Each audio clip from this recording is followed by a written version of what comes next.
सहनावतु सहनौ पुनक्तु सह वीर्यं कर्वावहै तेजस्विनावधीतमस्तु मा विद्विषावहै। ओम शांति शांति शांति। सबका हार्दिक स्वागत है। सबको नमस्ते। भजन के लिए हाजी नरेश जी प्रारंभ करें। सबको सादर नमस्ते। ओम। जपते जपते जपते जपते मेरा जीवन सारा बीते, प्रभु नाम जपते जपते, प्रभु नाम जपते जपते, कोई बाधा आ न पाए, कोई बाधा आ न पाए, प्रभु नाम जपते जपते, प्रभु नाम जपते जपते। ए मेरी मंजिल मुझे बुलाए, मेरे पाँव डगमगाए, मेरी मंजिल मुझे बुलाए, मेरे पाँव डगमगाए, मेरे पाँव डगमगाए, उस मंजिल तक मैं पहुँचूं, उस मंजिल तक मैं पहुँचूं, प्रभु नाम जपते जपते, प्रभु नाम जपते जपते, मेरा जीवन सारा बीते, प्रभु नाम जपते जपते, प्रभु नाम जपते जपते। भव सागर में मेरी नैया, जिसका ना कोई खिवैया, भव सागर में मेरी नैया, जिसका ना कोई खिवैया, जिसका ना कोई खिवैया, भव सागर मैं तर जाऊं, भव सागर मैं तर जाऊं, प्रभु नाम जपते जपते, प्रभु नाम जपते जपते, मेरा जीवन सारा बीते, प्रभु नाम जपते जपते, प्रभु नाम जपते जपते। मैं कुछ भी नहीं तो सब कुछ है तेरी महिमा, मैं कुछ भी नहीं तो सब कुछ है तेरी महिमा, सब कुछ है तेरी महिमा, मेरा जीवन सारा बीते, प्रभु नाम जपते जपते, प्रभु नाम जपते जपते, मेरा जीवन सारा बीते, प्रभु नाम जपते जपते, प्रभु नाम जपते जपते। धन्यवाद टाइम देने के लिए। एक और भजन के लिए रेणु जी गा सकते हैं, आशीष माता जी है वो भी ले सकते हैं।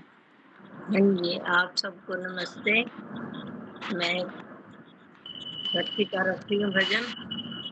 नहीं चाहिए दिल दुखाना किसी का, नहीं चाहिए दिल दुखाना किसी का, सदा न रहा है सदा न रहेगा जमाना किसी का, नहीं चाहिए दिल दुखाना किसी का, नहीं चाहिए दिल दुखाना किसी का।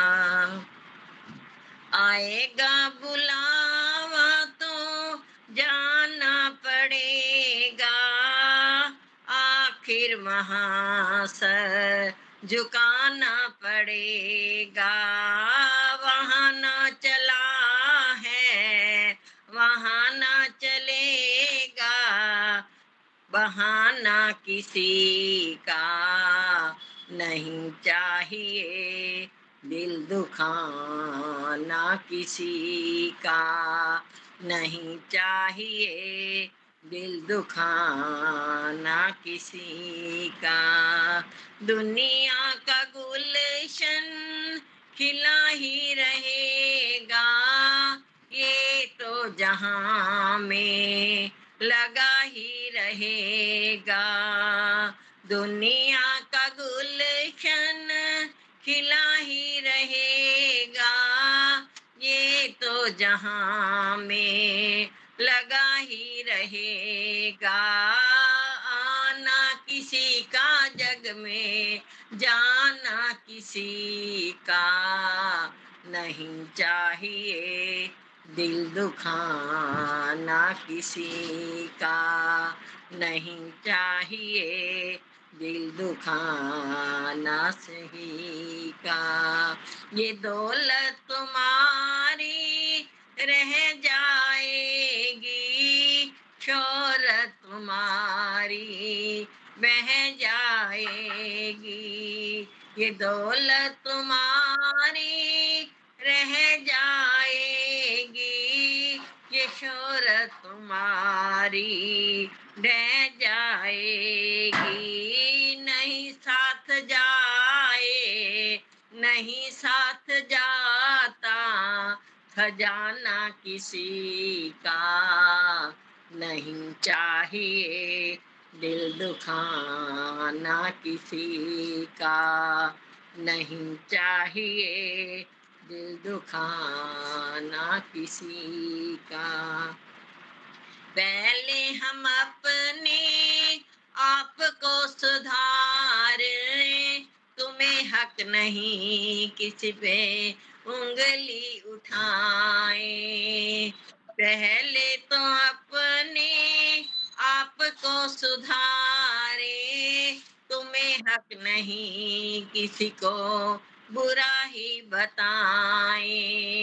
बुरा है जग में, बुरा है जग में, बताना किसी का नहीं चाहिए, दिल दुखाना किसी का नहीं चाहिए, दिल दुखाना किसी का। दुख और सुख में सम रहना सीखो, अपनी नेक कमाई से कुछ देना सीखो। दुख और सुख में सम रहना सीखो, अपनी नेक कमाई से कुछ देना सीखो। यही साथ जाए, यही साथ जाता, खजाना सभी का नहीं चाहिए, दिल दुखाना किसी का नहीं चाहिए, दिल दुखाना किसी का। अपने से बड़ों की पगड़ी ना उछालो, उनके साथ बैठ कर दुख दर्द को सवारो। अपने से बड़ों की पगड़ी ना उछालो, उनके साथ बैठ के दुख दर्द संवारो। हर दम सुनाए ना, हर दम सुनाए ना, फसाना किसी का नहीं चाहिए, दिल दुखाना किसी का नहीं चाहिए, दिल दुखाना किसी का। सदा ना रहा है, सदा न रहेगा जमाना किसी का, नहीं चाहिए दिल दुखाना किसी का, नहीं चाहिए दिल दुखाना किसी का। धन्यवाद जी, आपने समय दिया तो बड़ाई कर दी, इसके बहुत लिए सुंदर। thank you। हमारे आज के वक्ता है श्रुति सेठिया जी, जो लगातार 2.5-3 साल से लगातार हर शुक्रवार को उनका निश्चित होता है, कभी पूछना नहीं पड़ता, सोचना नहीं पड़ता, और बहुत सारे उपाधि, मेडल, योग शिक्षिका के रूप में, ऑनलाइन पर अधिक से अधिक प्रवक्ता के रूप में बहुत सारे प्रचार एक गृहस्थी होकर कर रहा है। उनका स्वागत है, उनको हम सुनेंगे। श्रुति जी। धन्यवाद मुनि जी। आपको आवाज क्लियर आ रही है? क्योंकि आज थोड़ा नेट में प्रॉब्लम है। ठीक है, सभी जी जी आर्यजनों को सादर नमस्ते। हाँ जी, हाँ जी, नमस्ते। दीपाली कर नमस्ते आर्य जी। फोटो नहीं आ रहा है जी। नमस्ते दीपाली जी, देखना फोटो नहीं आ रहा, मेरे को तो दिख रहा है। अभी आया। वो थोड़ा सा आज नेट की प्रॉब्लम हो रही है, 5G से। हाँ जी, पता नहीं क्या दिक्कत हो जाती है यहाँ पे। क्या रही है? हाँ जी, बहुत सुंदर भजन। हाँ जी, आप माइक बंद कर लेंगे थोड़ा सा? हाँ जी, माता जी ने बहुत सुंदर भजन सुनाया, नहीं चाहिए दिल दुखाना किसी का। बहुत ही प्रेरणा मिलती है इस प्रकार के भजनों को सुनकर, इस प्रकार के विचारों को सुनकर। सच में आज हम छोटी छोटी बात पर दूसरों का दिल दुखा देते हैं, और ये सत्य बात है। आज मैं फोन भी खोल लें, फेसबुक भी, कोई भी चीज खोलें तो उसमें देखो एक दूसरे का कोई कत्ल कर रहा है, कोई दूसरे को धक्का दे रहा है। क्यों? लोगों के अंदर पेशेंस खत्म हो चुके हैं, धैर्य खत्म हो गया। छोटी छोटी बात पर एक दूसरे को मार डालना, ये कौन से विचार लोग रखने लग गए हैं अब। देखकर बहुत दिल दुखता है कि लोगों के अंदर धैर्य खत्म हो चुका है, पेशेंस तो बिल्कुल रहा नहीं। गुस्सा इतनी जल्दी आ जाता है कि कुछ समझ नहीं आता कि क्या किस समय। किसी से हम आज की डेट में बहस भी नहीं कर सकते हैं, कहीं छोटी सी बात बढ़ जाए तो बहुत लंबी हो जाती है, और जान माल की हानि भी अलग से होती है। तो कहते हैं धीरे धीरे सब कार्य होते हैं, हमें ही सब्र नहीं है। हम अपने जीवन का आनंद नहीं उठा पाते, हमें हर कार्य की जल्दी रहती है। तो बड़ा ही सरल सा मैं एक विषय पढ़ रही थी मुनि जी, कि हम लोग धैर्य नहीं रखते, तो धैर्य से ही हमारे जीवन में आनंद की प्राप्ति होती है। महाभारत की कथा में एक ना बहुत महत्वपूर्ण प्रसंग है, यक्ष का प्रश्न था। पांडवों के वनवास के जब अंतिम दिनों की घटना है, वन में उनका सामना यक्ष से हुआ। उसके प्रश्नों का उत्तर दिए बिना सरोवर से पानी पीने के प्रयास में नकुल, सहदेव, अर्जुन और भीम, ये चारों भाई मृत प्राय ऐसे ही पड़े हुए थे, गिरे हुए। बाद में युधिष्ठिर ने यक्ष के सभी प्रश्नों का सही सही उत्तर देकर अपने भाइयों के प्राणों की रक्षा करी। प्रश्न क्या था? प्रश्न ये था कि मनुष्य का साथ कौन देता है। युधिष्ठिर ने इस प्रश्न का उत्तर बड़ा ही सरल था, बड़ा ही उत्तम दिया कि धैर्य ही मनुष्य का साथ देता है, वही हमारा सबसे अच्छा साथी होता है। उसके उत्तर से संतुष्ट होकर, प्रसन्न होकर यक्ष ने न केवल युधिष्ठिर के चारों भाइयों को स्वस्थ कर दिया, अपितु उनको पानी पीने के लिए भी दे दिया। यदि युधिष्ठिर ने अपने चारों भाइयों की तरह धैर्य और सहिष्णुता का अभाव होता ना युधिष्ठिर में, तो वो सभी के सभी गहन संकट में पड़ सकते थे।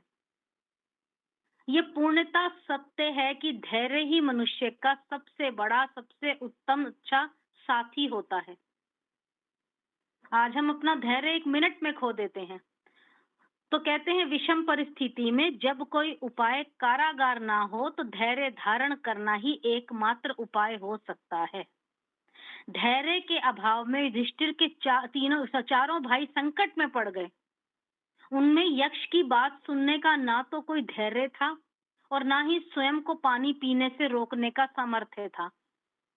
क्योंकि पानी की प्यास लगी थी, यक्ष ने उनसे प्रश्न पूछा, वो उत्तर ना दे पाए। तो कहते हैं विषम परिस्थितियों में हम थोड़ा सा धैर्य से काम लें, तो कुछ समय के उपरांत उस समस्या को हल करने का कोई ना कोई उपाय हमें सूझ समझ आ जाता है। जब हम धैर्य का दामन छोड़कर ना कोई निर्णय लेने के लिए लग जाते हैं, तो तो तनाव हमारे दिमाग में होता है, जल्दबाजी होती है, तो तनाव के कारण हम सही निर्णय नहीं ले पाते। और सही निर्णय और अथवा समस्या का सही हल पाने के लिए कहते हैं ना, मनुष्य के अंदर धैर्य होना बहुत आवश्यक है, बहुत अनिवार्य है। आज की डेट में तो मैं कहूंगी बिल्कुल धैर्य खत्म है लोगों में, तो वो बहुत जरूरी कंपल्सरी चीज हो चुकी है हमारे जीवन के लिए। तो क्या आज के संदर्भ में ये प्रश्न महत्व रखता है? निश्चित रूप से मैं कहूंगी यह प्रश्न आज के प्रासंगिक हो चुका है, क्योंकि आज पूरा विश्व धैर्य और सहिष्णुता के अभाव में जी रहा है, जिससे क्या है अनेकों अनेक समस्याएं उत्पन्न हो गई हैं। एक कवि ने बड़ी सुंदर दोहा सा लिखा है, कारज धीरे होत है काहे होत अधीर, समय पाए तरुवर फले फरे, केतिन सींचे धीर नीर। धैर्य के क्या महत्व बताते हुए बड़ा ही सुंदर बताया इस दोहे में, बड़ा ही सही हमारे को समझाने का प्रयास किया कि हर कार्य एक निश्चित समय पर पूर्ण होता है। हम उतावलापन दिखाने का प्रयास करते हैं, हाय जल्दी ये काम हो जाए, जल्दी हमारा नंबर आ जाए, हम लाइन में कब से खड़े हैं, सबसे पहले हमारा काम हो जाए। हमारे अंदर पेशेंस नहीं है, उतावलापन है। हम लोग धैर्य की प्रतीक्षा नहीं करते, समय आने पर सभी कार्य पूर्ण होंगे, ये हमें समझना चाहिए। उचित समय आने पर, उचित मौसम आने पर किसी पेड़ में फल या फूल लगते हैं, हमारी बेचैनी से नहीं लगते। हम क्या है, किसी पेड़ पौधा लगाया, उस फिर धीरे धीरे पेड़ बना, हम उसमें अधिक अधिक पानी डालते हैं, समय से पहले तो फल नहीं लग सकते ना उसमें। ये हमारी अपेक्षा, हमारी अधीरता और हमारी अधिक तत्परता है, जिसके कारण हमारे कार्य बिगड़ जाते हैं। यदि हम शीघ्र फल पाने के लिए किसी पेड़ को किसी अच्छे से उसको अधिक से अधिक पानी देते रहेंगे ना, तो वो क्या है, पेड़ गलकर खराब हो सकता है। इस विषय पर बड़ी सुंदर हम पंक्ति पढ़ते हैं कि धीरे धीरे रे मना धीरे सब कुछ होए, माली सींचे सो घड़ा ऋतु आए फल होए। और ये सत्य बात है। हम किसी अच्छी फसल को पाने के लिए ना उसमें अधिक से अधिक हम रासायनिक चीजें डाल देते हैं। हम सोचते हैं कि हम अच्छा सा कुछ रसायन, कुछ अच्छा सा केमिकल डाल देंगे, फसल में जल्दी जल्दी हमारे को अन्न प्राप्त हो जाएगा, लेकिन उसके विषाक्त होने की संभावना बढ़ जाती है, जहरीला हो जाता है। ऐसी फसल जो है वो हमारा अन्न का पोषण करने के साथ साथ हमें बीमार कर सकती है। हरित क्रांति का जब दौर आया तो पंजाब में कुछ रासायनिक उर्वरक और कीटनाशक इतना ज्यादा प्रयोग हुआ, उस क्षेत्र में इतना ज्यादा उन्होंने डाल दिया कि पूरा का पूरा क्षेत्र कैंसर की चपेट में आ गया। उनको जल्दी थी कि जल्दी जल्दी फसल आ जाए, जल्दी जल्दी हमारे को अन्न प्राप्त हो जाए। तो कहते हैं ना, जीवन के हर क्षेत्र में संतुलन अनिवार्य है। तो हम हर कार्य को सोच समझ कर करें, विवेक से काम लें, लेकिन धैर्य के अभाव में विवेक से काम लेना संभव नहीं है। विवेक है हमारे पास, बुद्धि जिसको कहते हैं परमपिता परमात्मा ने दी है, हम सद्बुद्धि से कार्य करते हैं, विवेक है, लेकिन धैर्य नहीं है। धैर्य नहीं होगा तो विवेक का भी कोई फायदा नहीं है। इसलिए जीवन में धैर्य का विकास करना सबसे जरूरी है। और यदि हम इस प्रकार के दोहे को अन्य संदर्भों में देखें तो इसका बड़ा ही गहरा अर्थ निकलता है। हम लोग सब अपने जीवन में उन्नति करना चाहते हैं, परंतु परिश्रम तो बहुत अच्छा करते हैं, ये हम सबके लिए बहुत अच्छी बात है। हम पुरुषार्थ करते हुए समृद्ध होना चाहते हैं जीवन में, तो एक दिन ये हम सोचे कि हम समृद्ध हो जाएंगे, बहुत हम मेहनत करते हैं, इसमें कोई संदेह नहीं है।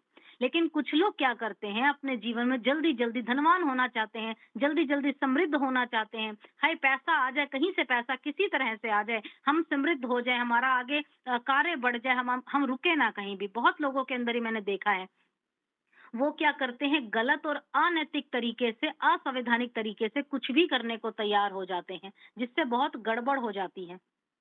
और यही बातें हमारे विनाश का कारण बनती हैं। यदि हम गलत तरीके से गलत संसाधन अपनाकर तथाकथित उन्नति करने में कार्य करें, हम आनंदित नहीं हो पाते हैं उसकी प्राप्ति से। जो हमारे को आउटपुट मिलता है, हम उससे खुश नहीं होते। हम आनंद को प्राप्त ही नहीं कर सकते, केवल अपने स्वास्थ्य को नष्ट कर रहे हैं, अंधी दौड़ में भाग रहे हैं, और हम पैसा कमाने में, दूसरी चीजों को प्राप्त करने में इस प्रकार अपने आप को पूरा का पूरा डुबो देते हैं। हम आत्मीय जनों से संबंध भी ठीक से नहीं बना पाते, आपस में संबंध खराब हो रहे हैं, पति पत्नी का है, परिवार में, रिश्ते नातों में। हमें हर कार्य की जल्दी है, हमारा काम हो जाए, वो है ना, काम बनता भाड़ में जाए जनता, बस वही वाली बात है। आज अपने काम के लिए हमें हर काम में जल्दी चाहिए, तो ऐसी प्राप्ति का हमें क्या लाभ है? हमारे सब रिश्ते खत्म हो रहे हैं, हमारा स्वास्थ्य खराब हो रहा है, हमें दिमाग में तरह-तरह की टेंशन्स आ रही हैं, हम परेशान हो रहे हैं। तो सफलता प्राप्ति के लिए पुरुषार्थ अनिवार्य है, ये बात सभी जानते हैं। लेकिन पुरुषार्थ का प्रभाव भी एक निश्चित समय के लिए उपयोगिता देखकर मिलता है ना। एक आज हम उतना धैर्य नहीं रख पा रहे हैं जितना धैर्य की हमें प्रतीक्षा करनी चाहिए। तो ये चीज़ हमारे जीवन के लिए गलत है। अगर हमें खाना बनाना है, चूल्हे पर हमने दाल रख ली है, तो वो पकने के लिए तैयार हो रही है, उसको कुछ समय लग रहा है। लेकिन हम खोल-खोल कर बार-बार ढक्कन देख रहे हैं कि हमारी दाल पक क्यों नहीं रही, जल्दी क्यों नहीं पक रही? क्या जल्दी नहीं पक पक सकती? लेकिन बार-बार बर्तन खोलने मतलब ढक्कन हटाने के कारण अपेक्षाकृत देर हो रही है। बार-बार हम उसमें कड़छी डाल रहे हैं, ठीक प्रकार से पक नहीं रही। हमारी अधीरता है, हमारा उतावलापन है। तो प्रायः बनी-बनाई जो बातें हैं, बने-बनाए काम हमारे बिगड़ सकते हैं। इसलिए कहते हैं हर कार्य में धैर्य रखिए, हर कार्य को तसल्ली से होने दीजिए, हर कार्य का समय आता है। वैसे तो कहा गया है ना कि कोई भी हम कर्म करें, फल की इच्छा ना करें। यदि हम निष्काम भाव से कर्म करते हैं तो कहना कहना ही क्या होगा? हम कहते हैं ना हम स्वार्थी ना बने। निष्काम भाव से काम करेंगे तो फल की प्राप्ति हमें होगी। लेकिन फिर भी हम संशयग्रस्त रहते हैं कि हाय कार्य होगा कि नहीं होगा? हाय ये चीज़ होगी नहीं होगी? तो इसका प्रभाव क्या है प्रमुख? हमारे अंदर धैर्य का अभाव है, ये प्रभाव हमारे जीवन पे पड़ रहा है। तो हम अपने जीवन में धैर्य रखें। कुछ वक़्त से एक कुछ बीज एक शजर होता है, कुछ रोज तो एक कतरा गुहर होता है। ऐसे किसी कवि ने बड़ी सुंदर बात लिखी है। ए बंदा ए नासुबुर तेरा हर काम कुछ देर में होता है मगर होता है। तो हमें जल्दी क्यों है? हम हर चीज़ में स्पीड क्यों करें कि हमारा काम पहले हो जाए? वास्तव में हमें अपने जीवन में आनंद चाहिए तो हमारे को सहजता का दामन नहीं छोड़ना चाहिए। यही सहजता ही हमारे जीवन के वास्तविक आनंद है। जब हम बीज से कोई पौधे को उगाते हैं तो तत्क्षण उसको हम लोग फूल बनने का इंतजार नहीं करते, हमें प्रतीक्षा करनी पड़ती है। तो जब उसमें से फूल उगने लगते हैं तो हमें उन छोटे-छोटे पौधों का आनंद देखने का भी समय नहीं मिलता, क्योंकि फूल खिलते हैं तो उससे पहले हमारे को कली दिखाई देती है। तो कली को देखने का भी आनंद हमें होना चाहिए ना। परमपिता परमात्मा ने इतनी सुंदर प्रकृति बनाई है, समय तो लगेगा कली से फूल बनने में, तो एक कली को देखकर हम वो आनंद क्यों नहीं प्राप्त कर रहे जो परमपिता परमात्मा ने प्रकृति में बनाया है? क्योंकि कली का सृजन भी और किसी फूल से नहीं है। हर कली आपको बड़ा सुंदर सृजन का सौंदर्य का हमारे को दर्शन करा रही है। उस सौंदर्य को देखकर हम आनंदित होने की क्षमता हमें विकसित करनी होगी और ये सब कार्य हमारा धैर्य के द्वारा होगा। हमारे जीवन में धैर्य नहीं है तो कुछ भी हमें प्राप्त नहीं होगा। हर कली उसी क्षण खिल जाए तो क्या होगा? बाद के क्षणों में क्या आपको देखने को मिलेगा? अगर आम के पेड़ के बौरों पर बनने वाले छोटे-छोटे सारे फल हम तोड़ देंगे, तो पके हुए मधुर फलों का स्वादिष्ट रस आनंद कहाँ से हम प्राप्त करेंगे? आज ही यदि हम जीवन में सब कुछ भोग लेंगे, सब कुछ प्राप्त कर लेंगे, जल्दी-जल्दी मिल जाए हमारे को, तो बाद के लिए क्या होगा? आने वाले कल के लिए, भविष्य के लिए, या समझ लीजिए हम आगे आगे आनंद नहीं ले पाएँगे, तो जल्दी-जल्दी से सब कुछ पा लेने का अर्थ है, सृजन से आनंद का वंचित होना। कोई चीज़ बन रही है, उसको तसल्ली से बनने दीजिए, कोई चीज़ अपने स्वरूप को खिला रही है, उसको देखिए। सब कुछ पाने का हम लोग प्रयास क्यों करें जल्दी? असमय क्यों पाएँ? समय आने दीजिए ना, तो स्वयं को हम स्वाभाविकता से दूर कर रहे हैं, एक कृत्रिम लोक में ले जा रहे हैं कि हाय एक चीज़ ऐसी होगी, फटाफट हो जाए। माँगते ही चीज़ हमारे हाथ में आ जाए तो चीज़ का महत्व नहीं रह जाता। कहते हैं ना जब भूख लगी हो तभी भोजन स्वादिष्ट रहता है लगता है हमारे को। और यदि हम चीज़ के लिए प्रतीक्षा नहीं कर रहे हैं, उसको प्राप्त करने के लिए असीम अनुभव की प्राप्ति, प्रसन्नता की प्राप्ति हमारे को मिलेगी नहीं। क्योंकि कहते हैं ना प्रतीक्षा में जो आनंद है वो प्राप्ति में नहीं है। धैर्य कटु ज़रूर लगता है लेकिन कटु औषधि की तरह उसका परिणाम सुखद होता है। तो हम अपने जीवन में इस औषधि को अपने जीवन में प्राप्त करें, अर्थात धैर्य रखें जीवन में। जब हम गरम-गरम भोजन करना पसंद करते हैं, ये अच्छी बात है, बहुत लोग करते हैं कि तवे से उतरे रोटी और हम गरम-गरम खा लें। जब हम उसका टुकड़ा तोड़कर मुँह में डालते हैं तो क्या होगा? हमारा मुँह जलेगा। कई बार ऐसा होता है ना गुलाब जामुन कहीं किसी बर्तन में पक रहे होते हैं, उसकी चाशनी में उबाल आ रहा होता है, तो हम प्लेट में फटाफट गुलाब जामुन के दाने ऐसे उठा के रख लेते हैं, उस चम्मच से काट कर सीधा मुँह में डाल देते हैं। तो जीभ में और हलक में जो हालत होती है ना, वो अधिकांश व्यक्ति उसका अनुभव कर सकते हैं कि मुँह सड़ गया, ऊपर तालू सड़ गया।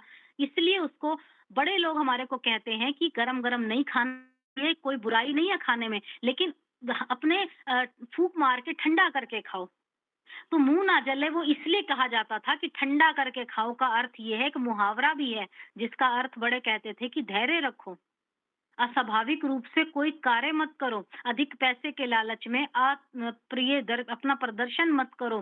कोई कार्य प्रारंभ किया है तो पूर्ण रूप से संपन्न होगा ही होगा, पूर्ण कार्य उसका कंप्लीट होगा, उसके लिए प्रतीक्षा करो। इन सब बातों के लिए निश्चित मात्रा में आपको धैर्य का पालन करना बहुत आवश्यक है। तो कहने का सार यही है, आप अपने जीवन में धैर्य से, सहजता से अपने जीवन में आनंद की प्राप्ति कर सकते हैं। ये मुझे बड़ा ही अच्छा लगा विषय, हम सभी के लिए विषय प्रेरणादायी है। आज छोटे-छोटे बच्चों से लेकर बड़े सबका धैर्य खत्म होता जा रहा है। बच्चों को तो बहुत जल्दी गुस्सा आ जाता है, कोई चीज़ ना दो उनको 1 मिनट में शोर मचा देते हैं। तो हमें उनको ये शुरू से सिखाना है कि बेटा हर चीज़ का समय आता है, धीरे-धीरे काम होगा, अपना पुरुषार्थ करते चलो, ईश्वर का ध्यान करते चलो और सब काम होता जाएगा। तो धैर्य रखें जीवन में, ये बहुत ही हमारे लिए प्रेरणा की बात है। आइए 2 पंक्ति कहकर वाणी को विराम देंगे, फिर आदरणीय लीला माता जी के विचारों को सुनेंगे। हमने आनंद पाया है, तेरा धन्यवाद प्रभु। दिव्य आनंद पाया है, तेरा धन्यवाद प्रभु। सत्य अहिंसा का पालन करके, सत्य अहिंसा का पालन करके, चोरी जारी संग्रह तज के, चोरी जारी संग्रह तज के, सदाचार बनाया है, तेरा धन्यवाद प्रभु। हमने आनंद पाया है, तेरा धन्यवाद प्रभु। बुद्धि में निश्चलता आई, बुद्धि में निश्चलता आई, आत्मा में है ज्योति जगाई, आत्मा में है ज्योति जगाई, करुणा हृदय को पाया है, तेरा धन्यवाद प्रभु। हमने आनंद पाया है, तेरा धन्यवाद प्रभु। दिव्य आनंद पाया है, तेरा धन्यवाद प्रभु, तेरा धन्यवाद प्रभु। बहुत बहुत धन्यवाद मुनि जी, आप सभी का बहुत बहुत धन्यवाद बहन जी, बहुत धन्यवाद। बहुत ही सुंदर भजन और धैर्य के विषय में अच्छा आपने विचार प्रस्तुत किया। बहुत अच्छा बेटा, बहुत अच्छा। बहुत बहुत धन्यवाद। इसी पे आगे बढ़ते। एक किसी को भजन गाना हो तो गा सकते हैं, बाकी लीला बहन जी का वक्तव्य रहेगा। हम बोल दें, हम बोल दें मुनि जी? हाँ जी, गा लीजिए, गा लीजिए जी। सभी को सादर नमस्ते।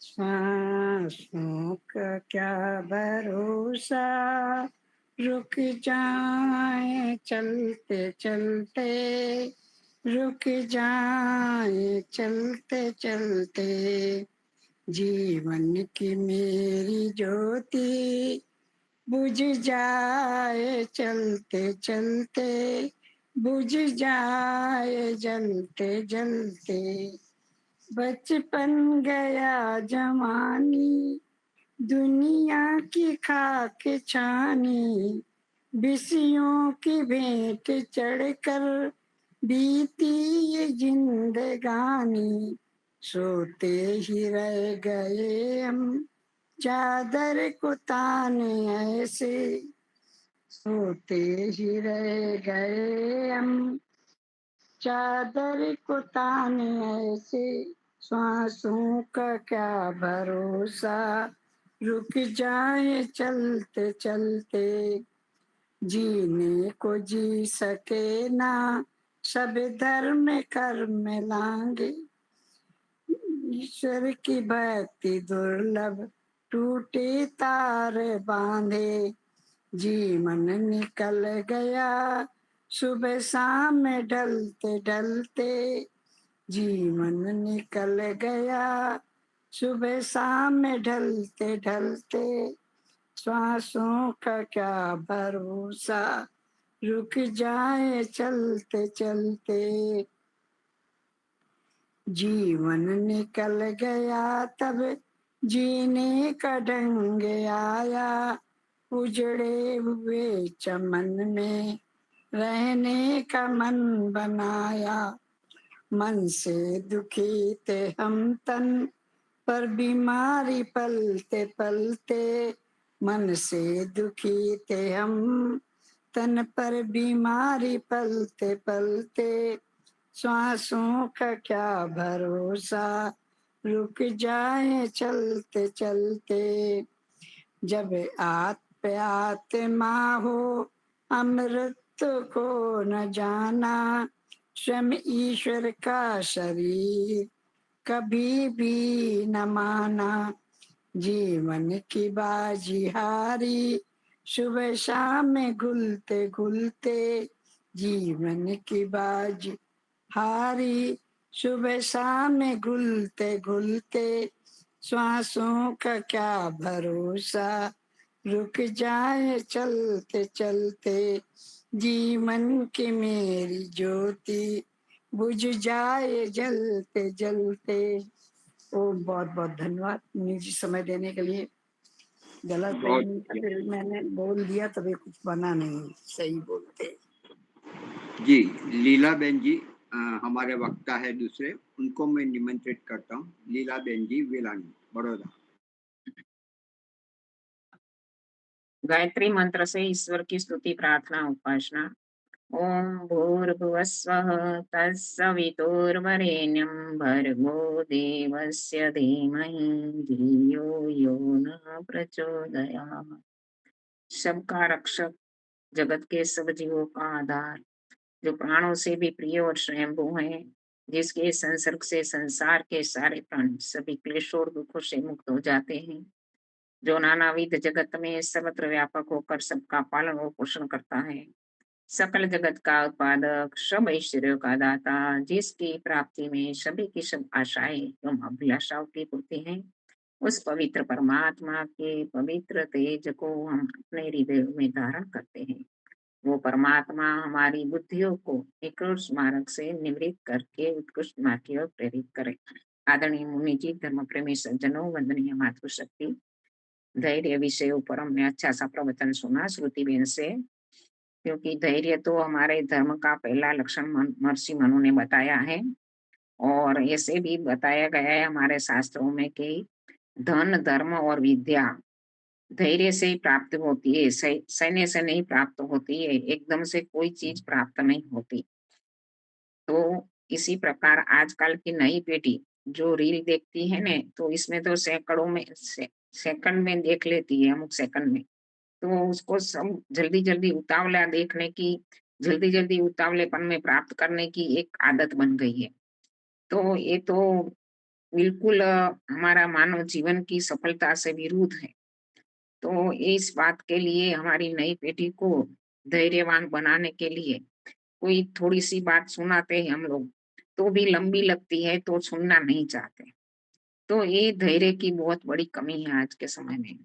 तो मेरा विषय विषय तो आचार्य अभयदेव विद्यालंकार जी का जो उपदेश माला है, उसमें से मैंने सुक्ति ली थी, श्रद्धया विंदते वसु। श्रद्धा से ही सब प्राप्त होता है ऐश्वर्य। श्रद्धा से ही हमें सब कुछ जो भी कार्य करते हैं वो श्रद्धा से करते हैं, तो वो कार्य उत्कृष्ट होता है, वो कार्य करने में रस आता है और उस कार्य में सफलता भी प्राप्त होती है। एक विद्यार्थी श्रद्धा से पढ़ता है तो उसके पढ़ाई में सफलता में जरूर आगे होगा।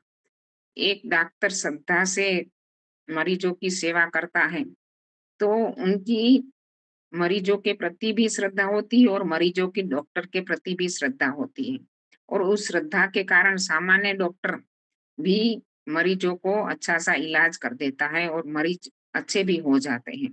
इसके कई उदाहरण हमने समाज में देखे हैं कि सामान्य सी 10-20 रुपया की फीस में एक डॉक्टर श्रद्धा से मरीजों को सेवा देता है, तो वो मरीज भी उनके प्रति श्रद्धावान होते हैं और उनके पास जाना चाहते हैं।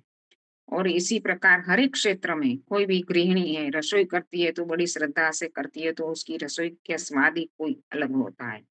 एक शिक्षक श्रद्धा से क्लास में बच्चों को पढ़ाता है, तो वो पढ़ने में बच्चों को भी आनंद आता है और उसमें शिक्षक की भी सफलता है और बच्चे के जीवन में की भी सफलता है।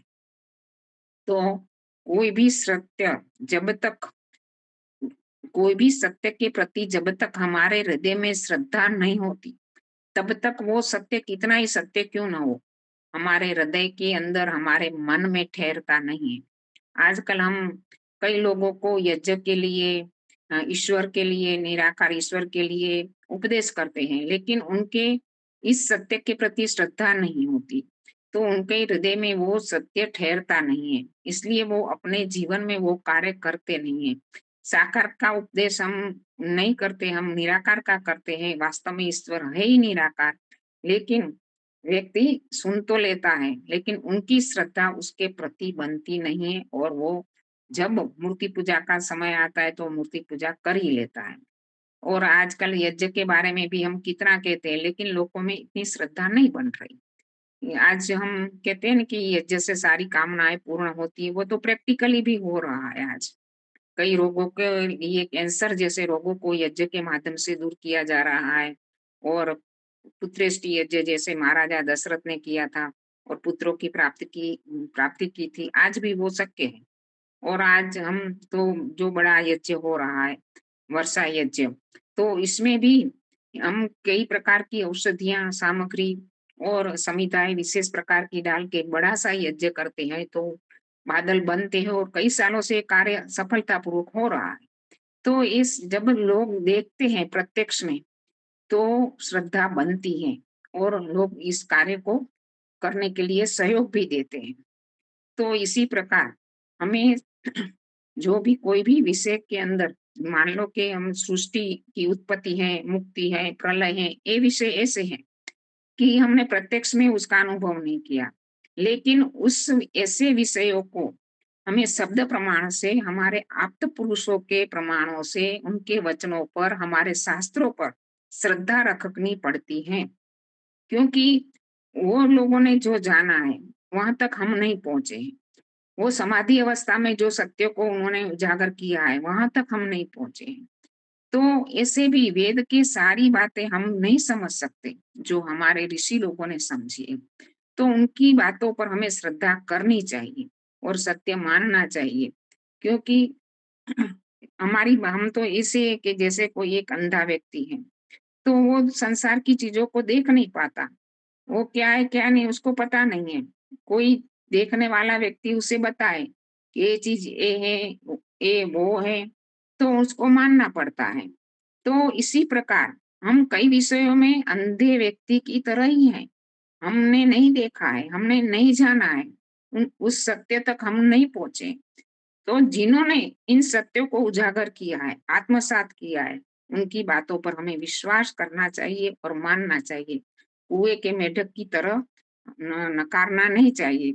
जैसे कुएं में एक मेढक था, वहां एक समुद्र का मेढक पहुंचा, समुद्र के मेढक ने बताया कि समुद्र बहुत बड़ा है, तो कुएं के मेढक ने कहा, सामने पड़े पत्थर की ओर इशारा करते हुए कहा, क्या इससे भी बड़ा है? तो उसने कहा, नहीं नहीं, ये तो कुछ भी नहीं, इससे तो कई गुना बड़ा है। तो उसने कहा, जहाट, क्योंकि उसने कुएं के बिना कुछ भी द्वार की दुनिया को देखा ही नहीं था, तो वो क्या जानेगा बेचारा। तो इसी प्रकार जब हमने जिन सत्यों को जाना नहीं है, तो उसी बात में हमने जिन्होंने जाना है, जिन्होंने देखा है, जिन्होंने अनुभव किया है, उनकी बातों पर हमें श्रद्धा रखनी चाहिए। तो श्रद्धा विंदते वशो, श्रद्धा से ही सब ऐश्वर्य की प्राप्ति होती है। आजकल तो ईश्वर के बारे में भी लोगों को श्रद्धा नहीं है, कई लोग नास्तिक है, सारा संसार ऐसे ही चल रहा है, कोई सत्ता चला रहा है, कोई सत्ता ने इस सारे संसार का निर्माण किया है, ऐसी बातों पर वो विश्वास नहीं कर रहे हैं। लेकिन जैसे कि संसार में हम कोई भी पदार्थ लेते हैं, किसी में रूप है, किसी में रस है, किसी में गंध है, किसी में स्पर्श है, क्योंकि वो पंच महाभूतों से बने हुए जड़ पदार्थ हैं। लेकिन ईश्वर में कोई भी इसमें से कोई भी विषय नहीं है, ना रूप है, ना रस है, ना गंध है, ना स्पर्श है, कुछ भी नहीं है। फिर भी एक सत्तात्मक पदार्थ है। हमारे शास्त्र कहते हैं, हमारे विद्वान कहते हैं, हमारा वेद कहता है कि ईश्वर एक सत्तात्मक पदार्थ है। लेकिन आज लोगों को इस बात जचती नहीं है, क्योंकि जो भी चीजें उन्होंने स्पर्श इन विषयों के द्वारा ही जानी है। तो इसी प्रकार की जैसे हमारा आत्मा भी कोई इसमें रूप नहीं है, रस नहीं है, गंध नहीं है, स्पर्श नहीं है, फिर भी आत्मा एक पदार्थ है, हम मानते हैं, क्योंकि इसमें ज्ञान है, क्रिया है, चेष्टाएं हैं। तो इसी कारण आत्मा के गुणों के माध्यम से हम जानते हैं कि इस शरीर में कोई एक चेतन सत्ता थी, जो निकल जाने के बाद ये शरीर बिल्कुल निश्चेत हो गया। तो इसी प्रकार इस संसार में जो भी क्रियाएं हो रही हैं, कोई भी वस्तु कोई कर्ता के बिना बनती नहीं है। कोई भी कर्ता ही होता है, तब उस क्रिया का निर्माण होता है। तो इसी प्रकार इस संसार में जो भी क्रियाएं हो रही है, उसके पीछे उसका कर्ता अवश्य है। और वो जिसके इसके अंदर भी जो गुण है, जो उसके गुणों के माध्यम से हमें उसको जानना होता है। तो ईश्वर के बारे में भी हमें श्रद्धा रखनी चाहिए। तो ईश्वर के बारे में श्रद्धा आज लोगों में बहुत कम हो रही है, क्योंकि जो श्रद्धा बन रही है वो कैसे मूर्ति पूजा में बन रही है, कोई अलग अलग संप्रदायों के गुरुओं में, आचार्यों में बन रही है, क्योंकि वो शॉर्टकट वाली बातें करते हैं। और हमारी जो सत्य बातें हैं, जो वेद की बिल्कुल सत्य बातें हैं, उसके हम प्रति लोगों की श्रद्धा नहीं बन रही है। लेकिन किसी के मानने से या ना मानने से ईश्वर एक सत्तात्मक पदार्थ है, संसार को चलाने वाला है, संसार को उत्पन्न करने वाला है, संसार को प्रलय करने वाला है, ये बात पूर्ण सत्य है। क्योंकि ईश्वर नाम की सत्ता के बिना कोई जीवात्मा इस कार्य को कर ही नहीं सकता। हमारे महापुरुषों के जीवन चरित्र में देखो, राम के जीवन चरित्र में देखो, श्री कृष्ण जी के जीवन चरित्र में देखो, जिसको हम ईश्वर मानकर पूजा कर रहे हैं, तो क्या उन्होंने सृष्टि उत्पन्न की ऐसी कोई बात आ रही है? उन्होंने सृष्टि का प्रलय किया, सृष्टि का संचालन किया, कितने कार्य राम ने किए, कितने राक्षसों को मारा, श्री कृष्ण जी ने कितने आतताइयों को मारा, सब बातें होती है। लेकिन कोई ऐसी बात उनके जीवन चरित्र में हमें देखने को नहीं मिलती कि उन्होंने कोई ईश्वर का जो काम है, वो सृष्टि की उत्पत्ति, स्थिति, प्रलय, वेदों का ज्ञान, कर्मों का फल आदि वो कार्य नहीं किए। तो इस बातों के माध्यम से भी हमें जान पड़ता है कि वास्तव में ईश्वर एक सत्तात्मक पदार्थ है और वो निराकार है और सृष्टि का संचालन कर रहा है। कोई भी वस्तु को कोई लाखों हजारों लोग माने या ना माने, जिसका भाव होता है इसका अभाव नहीं हो सकता, और जिसका अभाव है उसका भाव नहीं हो सकता। तो ईश्वर के अंदर हमारी श्रद्धा कैसे बने? तो इसके लिए तो हम सब यही बातें बताते हैं लोगों को कि हमारा हरेक श्वास, हमारा हरेक ग्रास इसके माध्यम से पच रहा है, रस रक्त मांस बन रहा है। उनके कार्यों को देखकर, विष्णु कर्माणि पश्येत, उसके कार्यों को देखो, तो उसके प्रति हमारी श्रद्धा बनती है और हमें ऐसा एहसास भी होता है कि नहीं, कोई सत्ता अवश्य। और ईश्वर के जुड़ने के बाद ही हमें ईश्वर का आनंद प्राप्त होता है।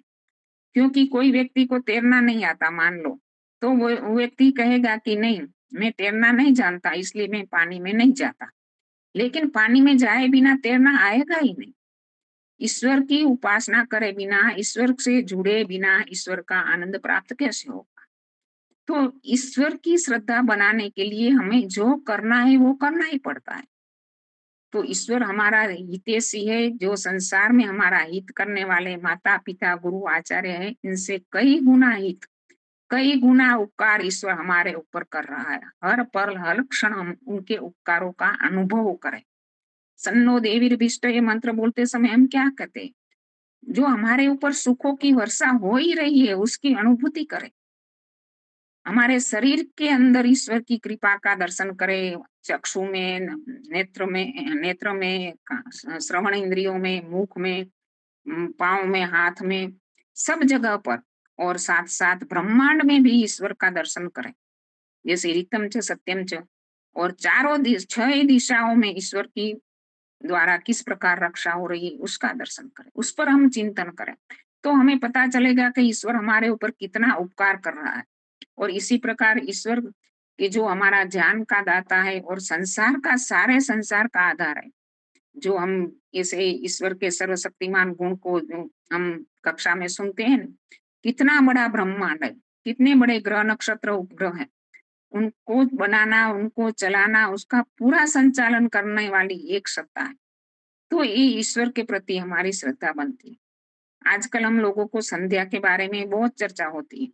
संध्या लोगों को शुष्क लगती है, संध्या में आनंद नहीं आ रहा। लोगों का कई प्रकार का प्रश्न होते हैं कि कहते हैं कि ईश्वर तो सर्वनियंता है, हमारे कर्मों का फल देता है, तो हम कर्म करते हैं और ईश्वर हमें कर्मों का फल दे देता है।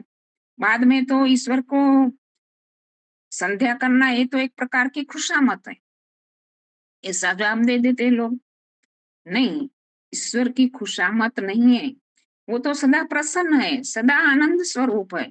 उसको हम उसकी प्रशंसा करें या ना करें, उसकी निंदा करें या प्रशंसा करें, ना निंदा से नाखुश होता है, ना प्रशंसा से प्रसन्न होता है। वो तो सदा आनंद स्वरूप है, उसे कोई खुशामत की जरूरत नहीं। संध्या हम किस लिए कर रहे हैं? क्योंकि संध्या एक ऐसी चीज है, जैसे व्यक्ति कई प्रकार के प्रश्न करते रहते हैं कि संध्या में हम भगवान के द्वारा जो जो उनके उपकार है, जो जो पदार्थ उनके बताए, उनके द्वारा हमें उसके सुख प्राप्त हो रहा है। तो कोई भी वस्तु के द्वारा जब हम उसका भोग करते हैं, पहले करते हैं, भोग करते पहले हमें पता होता है कि इस वस्तु के गुण क्या है। जैसे हमें प्यास लगी है, पानी पीना है, तो हमें पता है कि जल से हमारी प्यास बुझेगी, क्योंकि जल में शीतलता है। हमें गर्मी लग रही है, तो हमें स्नान करना है, क्योंकि जल में शीतलता है। इसी प्रकार हर एक चीज में, जो भी कोई भी चीज हम उपयोग करते हैं, उसके गुणों को जानते हैं पहले। जे कोई व्यक्ति ऐसे, कोई शिष्य अपने गुरुजी से कहे कि गुरुजी व्याकरण पढ़ाओ, तो वो जानता है कि गुरुजी में व्याकरण पढ़ाने की योग्यता है। तो हर एक चीज, जो भी व्यक्ति जानता है, एक पुत्र जानता है कि पिता के पास जो मदद मांगता है, तो जानता है कि पिता के पास मदद करने के लिए पर्याप्त धन है और पिता का स्वभाव देने का भी है, तो उसके गुणों को जानकर उसकी याचना करता है। तो ईश्वर के साथ जुड़ने के लिए उनको गुणों का चिंतन हमें करना ही पड़ेगा, क्योंकि संध्या ही ईश्वर का गुणों का चिंतन है। संध्या में हम क्या करते हैं? हम संध्या में एक अनुभूति करते हैं कि हमारा जीवन, संसार का हर एक पदार्थ एक करुणामय सत्ता द्वारा हमें प्राप्त हो रहा है, और वो करुणामय सत्ता हमारा जीवन का संचालन कर रही है। तो इस परमात्मा के गुणों को हम याद करते हैं, वो अपने आप को जानते हैं और परमात्मा के साथ जोड़ सकते हैं। तो आज लोग कहते हैं कि संध्या करने के लिए हम कहते हैं कि ईश्वर का धन्यवाद करना। तो ईश्वर का धन्यवाद करने के लिए इतनी बड़ी संध्या करने की क्या आवश्यकता है? ईश्वर का धन्यवाद तो हम हृदय से कह देंगे कि ईश्वर तू बड़ा दयालु है, कृपालु है, तेरा हृदय से मैं धन्यवाद करता हूँ, हो गई बात। इतनी बड़ी संध्या करने की क्या आवश्यकता है? तो इसका उत्तर भी यही है कि ईश्वर का धन्यवाद तो क्या हम कुछ भी नहीं करते? 10-15 मिनट की संध्या में हम क्या करेंगे? कुछ भी नहीं। जो उसका अनंत उपकार है, अनादि काल से हमारे ऊपर उसका अनंत उपकार है, इसके सामने वो क्या है? कुछ भी नहीं। महर्षि दयानंद ने तो सुबह शाम 1-1 घंटे की उपासना करने का लिखा है, वो भी हमारे लिए तो कुछ भी नहीं कहा जाएगा, क्योंकि इस अनंत उपकार के सामने इतनी सी बात कहना कोई। लेकिन ईश्वर को इसकी कोई जरूरत नहीं है कि हम उसका धन्यवाद करें या ना करें। वो तो हमारी आत्मा संतुष्टि के लिए, हमारी आत्मा उन्नति के लिए, ईश्वर से जुड़ने के कारण हमारे अंदर जो ईश्वर का प्रेम, परमानंद प्राप्त होता है, वो प्राप्त करने के लिए है। सामान्य रूप से होता क्या है कि व्यक्ति की हमारी बे प्रकार की प्रवृत्तियां होती है, एक केंद्रमुखी और केंद्र बहिर्मुखी। बहिर्मुखी प्रवृत्ति में हम पूरा दिन रहते हैं, खाना है, क्या खाना है, सुबह में क्या खाया, दोपहर में क्या खाएंगे, शाम को क्या खाएंगे, कौन से कपड़े पहनना है, कहाँ जाना है, किसको मिलना है, व्यवसाय में कहाँ क्या करना है, व्यवहार में क्या करना है, पूरा दिन हमारा बहिर्मुखी प्रवृत्ति में रहता है। और हम बहिर्मुखी प्रवृत्ति में रहते हैं। और हम थोड़ा समय जब अंतर्मुखी प्रवृत्ति में जाते, वो भी कब, जब हम गाढ़ निद्रा में जाते, तब सपना अवस्था में भी हम बहिर्मुखी प्रवृत्ति में ही रहते हैं कि मेरा मन शिव संकल्प वाला हो, ईश्वर से प्रार्थना करते हैं, क्योंकि सपना अवस्था में भी दौड़ता या जागृत हो दूर मुदई भी दूर दूर भागता है। तो अंदर, आत्मा के अंदर बैठे परमात्मा को जानने के लिए हमारे पास समय ही कहाँ है। हम कब बैठते हैं इसे?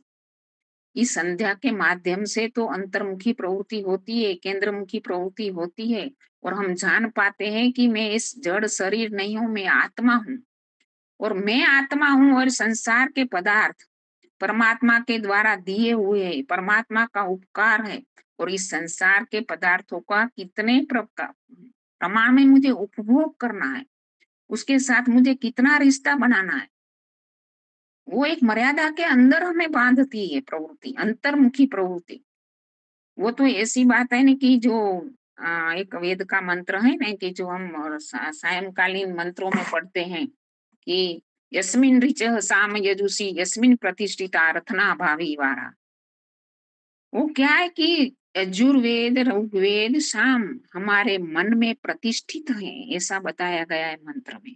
हमारे अंदर है वेदों का ज्ञान, लेकिन उसको प्रतिष्ठित करने के लिए हमें अंदर झांकना पड़ेगा, अंदर जाना पड़ेगा।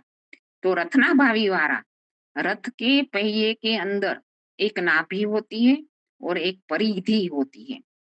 नाभि और परिधि को जोड़ने वाला आरा होता है। आरा क्या करता है कि परिधि को भी जोड़ रख के रखता है और नाभि को भी उसके स्थान पर रखता है। परिधि क्या है? हमारी बहिर्मुखी प्रवृत्ति है, और नाभि क्या है? हमारी अंतर्मुखी प्रवृत्ति है। तो उसको जोड़ने वाली जो आध्यात्मिक प्रवृत्ति है, जो सत्संग है, स्वाध्याय है, साधना है, वो आरा है। आरा हमें जोड़ के रखता है। सामान्य रूप से हम संसार की बहिर्मुखी प्रवृत्ति में रहेंगे, एक मर्यादा के बाहर जाएंगे, तो जो यदि परिधि नहीं होगी तो पूरा चक्र नहीं बनेगा, रथ का पहिया नहीं, अस्त व्यस्त हो जाएगा, टूट जाएगा, बिखर जाएगा। इसी प्रकार एक मर्यादा, परिधि क्या है? एक मर्यादा बांधती है। हमारी अंतर्मुखी प्रवृत्ति हमें एक मर्यादा में बांधती है कि हमें संसार में कितना बाहर जाना है। एक मर्यादा से बाहर हम यदि चले गए तो हम बिना खूंट वाले बलद बैल जैसे बन जाएंगे। जैसे बैल के गले में किसान रस्सी डालता है तो बैल खूंटे पर बांधता है रस्सी को, तो क्या होता है कि बैल खूंटे से बंधे हुए एक मर्यादा के अंदर ही आसपास घूमता है। यदि वो रस्सी उसके गले में ना हो, खूंटे से बंधा हुआ ना हो, तो बिना खूंटे वाला बलद ऐसे जंगल में भाग जाएगा, शेर चीता उसको खा जाएंगे, तो उसका विनाश हो जाएगा। हम भी बिना खूंटे वाले बलद बन जाएंगे यदि हमारी अंतर्मुखी प्रवृत्ति नहीं होगी। हम सुबह शाम ईश्वर से, आत्मा से नहीं जुड़ेंगे और संसार में ही रचे पचे रहेंगे, संसार के भोगों में ही लिप्त हो जाएंगे, तो हमारा विनाश निश्चित है। तो हमारी अंतर्मुखी प्रवृत्ति बनाकर संध्या हमें अंदर जोड़ती है, हमारी आत्मा को परमात्मा के साथ जोड़ती है, उसके उपकारों के साथ जोड़ती है, और हमारी अंतर्मुखी प्रवृत्ति के कारण हम ईश्वर से जुड़ पाते हैं। और दूसरी बात है कि लोग कहते हैं कि परमात्मा को क्या संस्कृत भाषा में ही संध्या करनी होती है क्या? हम हृदय के भाव अपनी भाषा में व्यक्त नहीं कर पाते? लोग तर्क करने वाले करते हैं बहुत प्रकार के तर्क, क्योंकि श्रद्धा की कमी है। जो हमारे ऋषि ने हमें बताया है वो उसमें हम श्रद्धा नहीं है तब तक एक तर्क होता है। तो ये तर्क गलत तर्क है, कुतर्क है, क्योंकि ईश्वर के तो सब भाषा समझता है, हृदय का भाव भी समझता है। उसको ऐसा नहीं है कि कुछ अरबी आती है, संस्कृत आती है, हमारे हृदय के भाव को नहीं पहचानता है, ऐसा नहीं है। ईश्वर तो सब कुछ समझता है, हमारे हृदय को, भाव को भी समझता है।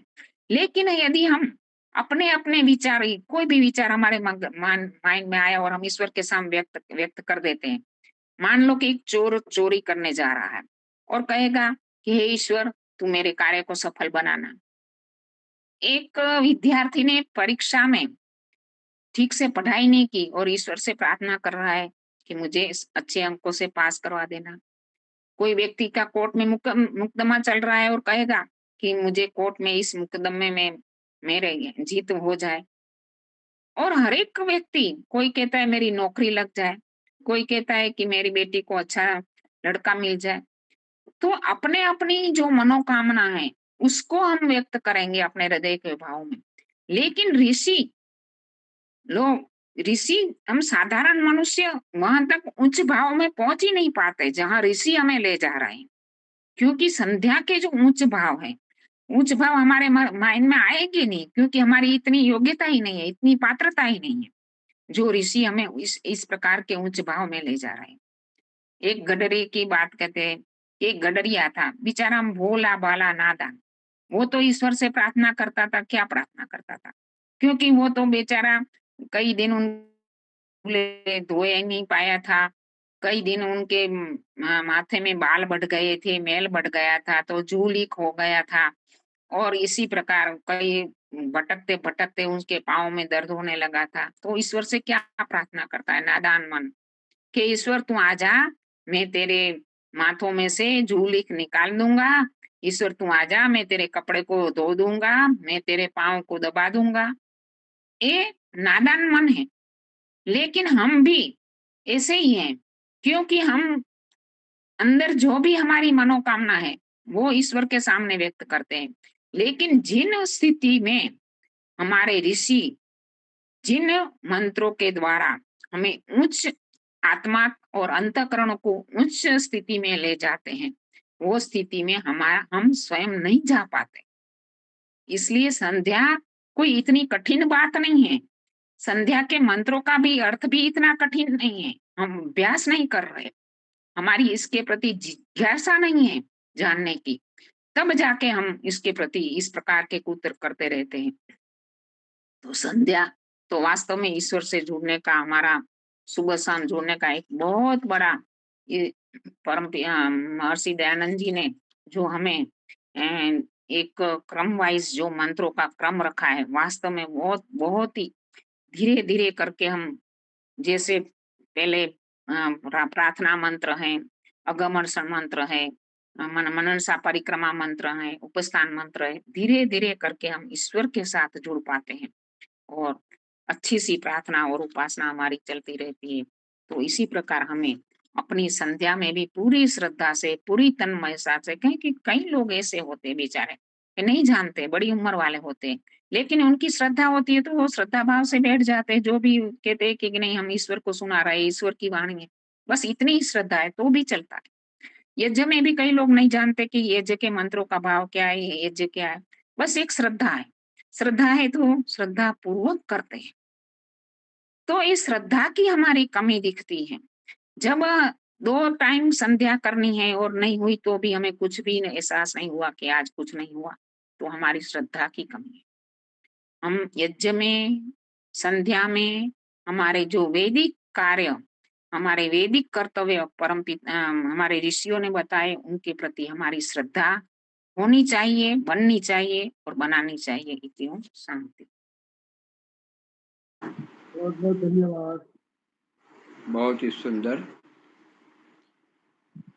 वृष्टि यज्ञ बचाओ गुणातीतपुर में 1 सप्ताह के लिए हो रहा है, कल से प्रारंभ हो रहा है। तो हम 4 व्यक्ति, मैं पत्नी सह, हमारे शर्मा जी बड़ोदरा संजय शर्मा, वह भी पत्नी सह, हमारे लक्ष्मण भाई देसाई, हम